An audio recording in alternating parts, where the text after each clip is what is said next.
Oke,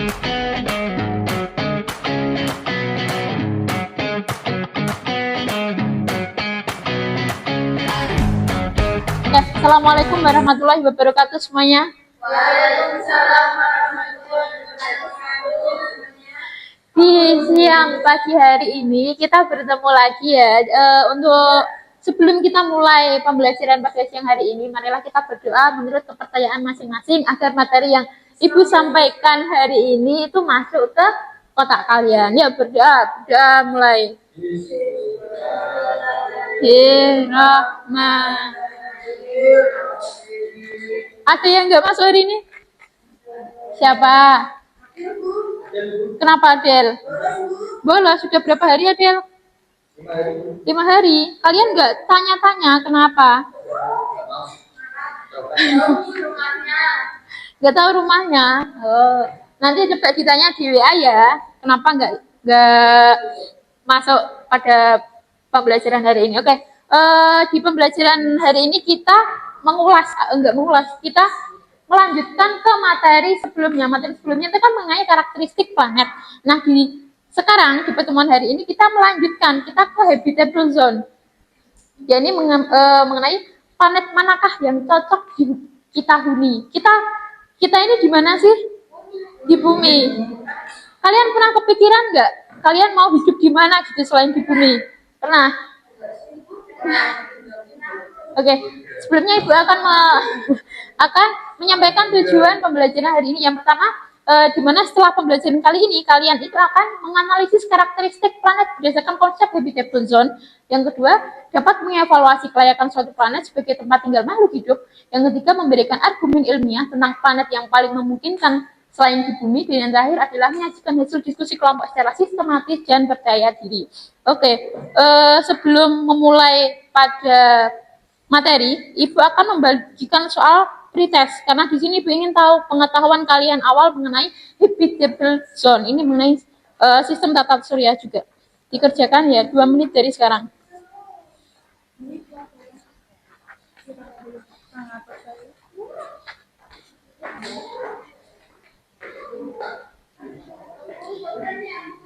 Sedikit itu cuma 10, dikerjakan sebisanya ya. Nggak boleh nyontek.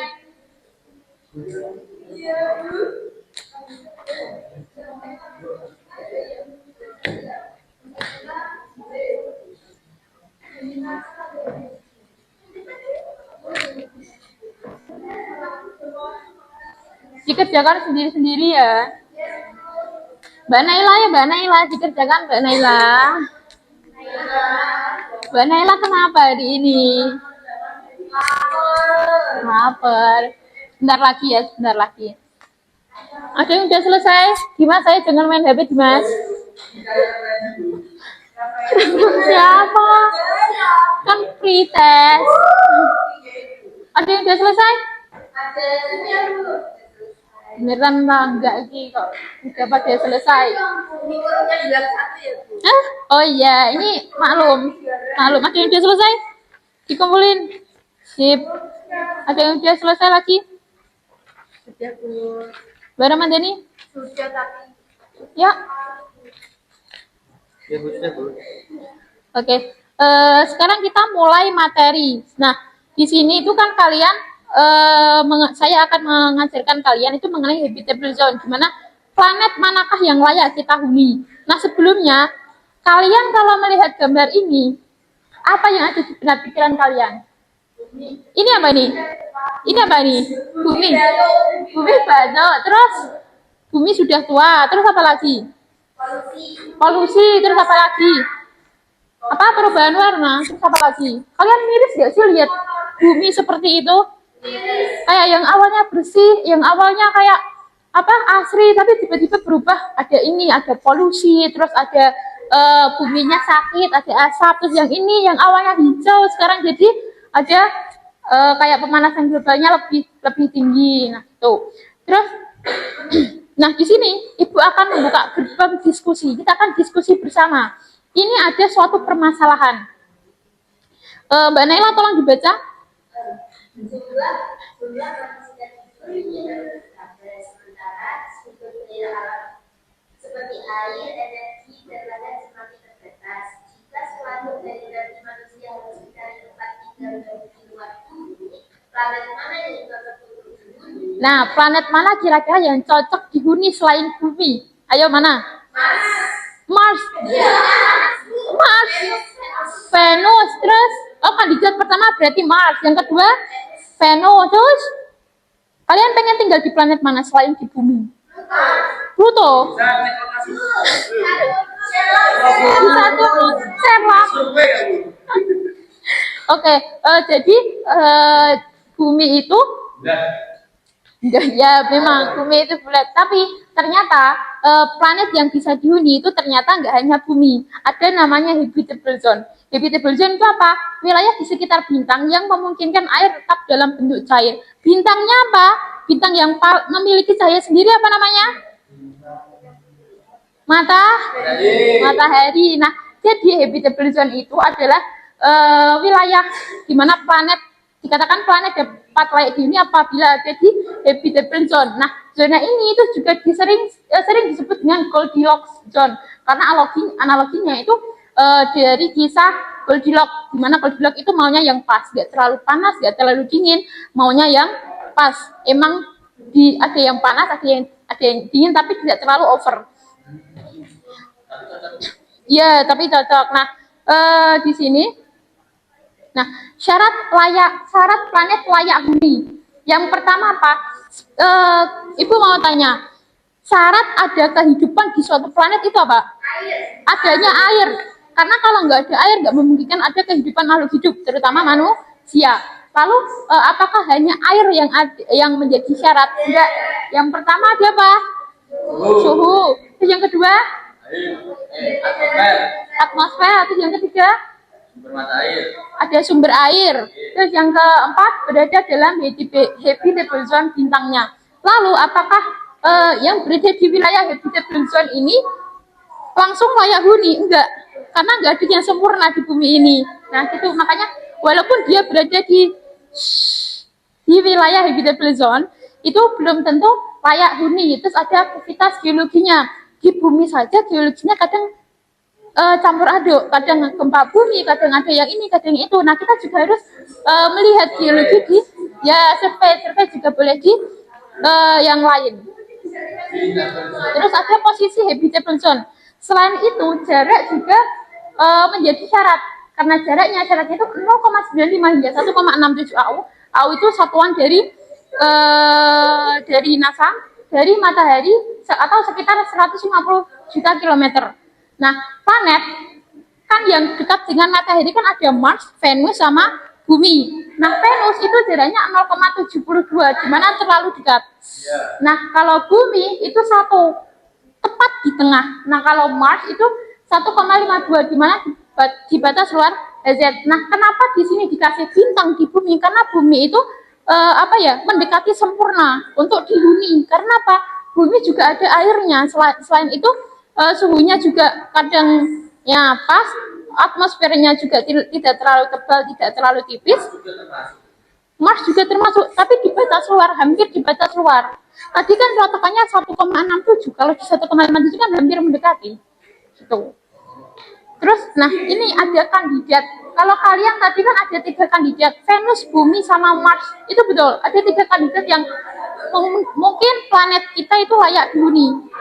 Nah, lalu ada 2 lagi. Eropa sama Titan. Apa itu Eropa sama Titan? Planet. Apakah ini planet? Planet bumi. Eropa sama Titan itu bulan, satelit alami. Eropa itu satelit alami dari Jupiter.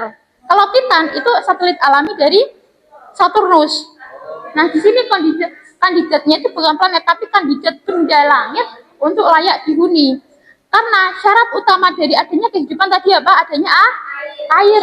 Nah, di Eropa ini adalah satelit alami di mana para ilmuwan itu menggadang-gadang adanya samudra air di bawah lapisan es yang ada di Eropa.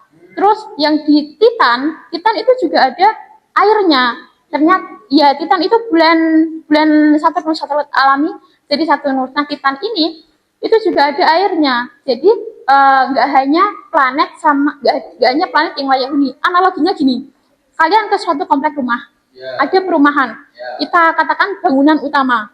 Nah, bangunan utama di depannya lagi, katakanlah ada bangunan kecil di situ, katakanlah untuk security, untuk satpam. Jadi ada dua bangunan dalam satu halaman. Nah, yang rumah ini adalah planet, lalu yang bangunan-bangunan yang di depan itu adalah bulan. Nah, mereka masih satu dalam satu benda langit, cuman beda kondisi.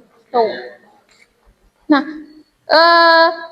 setelah itu ibu mau kalian itu membagi kelompok menjadi 5 kelompok, karena ini kandidatnya kan ada 5. Nah, nanti kalian itu satu kelompok dapat satu kandidat. Kalian bahas, misal kalian dapat Mars, berarti kalian di LKPD ini kalian dapat membahas tentang Mars. Apakah Mars itu memang layak dihuni? Apakah Mars itu memang bagus untuk kita huni? Nah, kelompoknya itu sesuai dengan kemarin ya. Iya ya Bu. Loh, yang pertemuan sebelumnya kan pernah ada. Ibu akan jelasin terlebih dahulu ya. Nah, di LKPD ini kalian buka di Ayo Membaca. Nah, ini kalian baca dulu ini. Terus kalian menjawab Ayo Mengamati. Itu untuk sintaks pertama. Terus untuk sintaks kedua, ini kalian mulai ini. Kalau kelompok 1 dapatnya Mars, kelompok 2 dapatnya Venus, kelompok 3 Bumi, 4 Eropa, dan yang terakhir Titan. Terus ya 5 kelompok. Ini saya pinjam dulu ya satu. Terus ini ada tugas kelompok. Ini kalian centang di sini, nanti kalian dapat planet apa. Nah, terus di tabel yang ini kalian itu mengisi sesuai dengan planet yang kalian dapat. Apakah kalian dapat Mars, Mars, Bumi, atau Venus, atau yang lain, kalian isi sesuai dengan planet yang ada. Paham? Dapat dipahami? Ada yang mau ditanyakan? Belum? Udah paham semua? Ya, minggu depan di presentasi perwakilan kelompok ya. Kalau ada teman kalian yang nggak mau mengerjakan, nggak usah tulis, coret aja namanya, nggak apa-apa. Ya, nanti coret aja nggak apa-apa namanya. Berarti nama yang nggak ada di LKPD, berarti dia tidak ikut mengerjakan. Nanti ya nanti nggak dapat nilai, oke?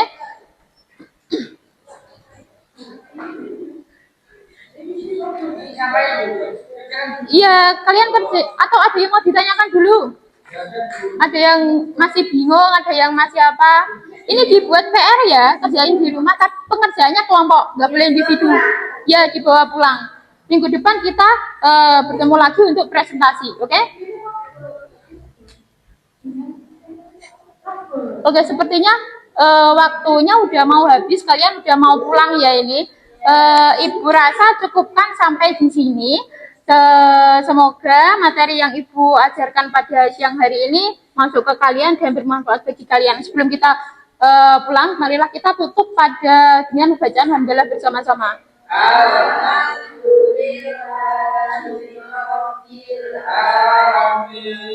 Assalamualaikum warahmatullahi wabarakatuh.